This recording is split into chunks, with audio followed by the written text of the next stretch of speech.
evening. Today I'm going to talk to you about secondhand smoke.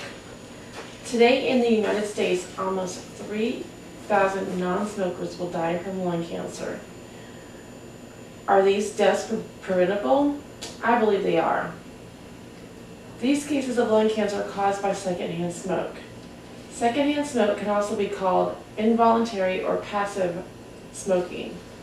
All these names mean the same thing, that a non-smoker is breathing in the smoke from someone else's cigarette involuntarily. There is nothing, however, passive about the effects of the smoke that a non-smoker is breathing in. Cigarette smoke is deadly, without question. There has been irrefutable evidence linking cigarette smoke to diseases such as cancer, heart disease, and respiratory illnesses such as bronchitis and pneumonia and even emphysema.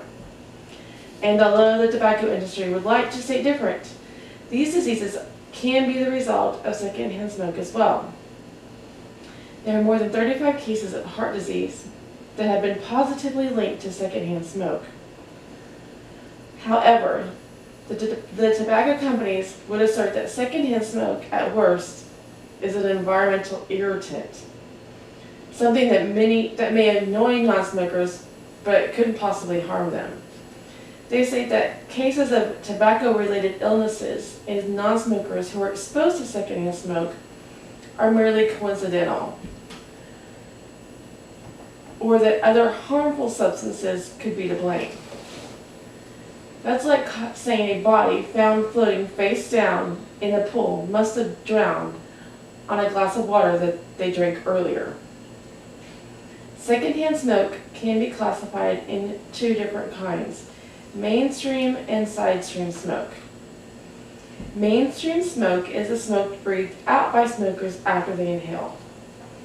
Side-stream smoke is the smoke that wafts off the end of a lit cigarette. Both types of smoke can be inhaled by non-smokers, and both can lead to devastating illnesses.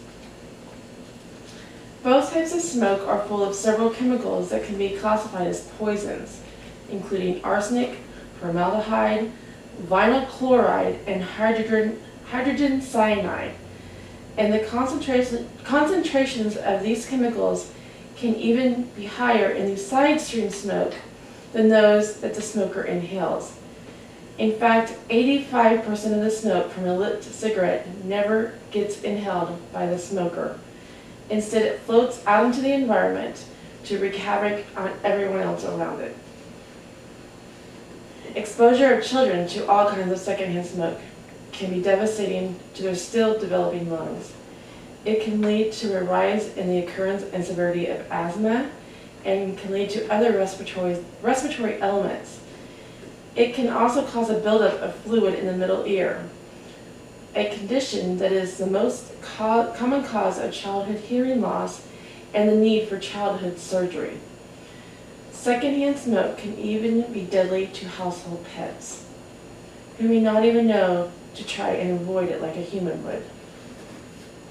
I attended a funeral this last week in my hometown of Coffeyville, Kansas.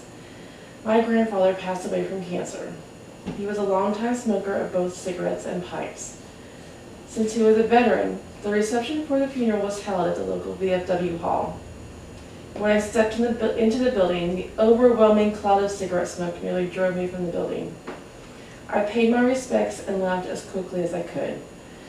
It shocked me to think of all those men and women, mostly veterans, wallowing in the cloud of toxins, especially since cancer is running rampant through my hometown.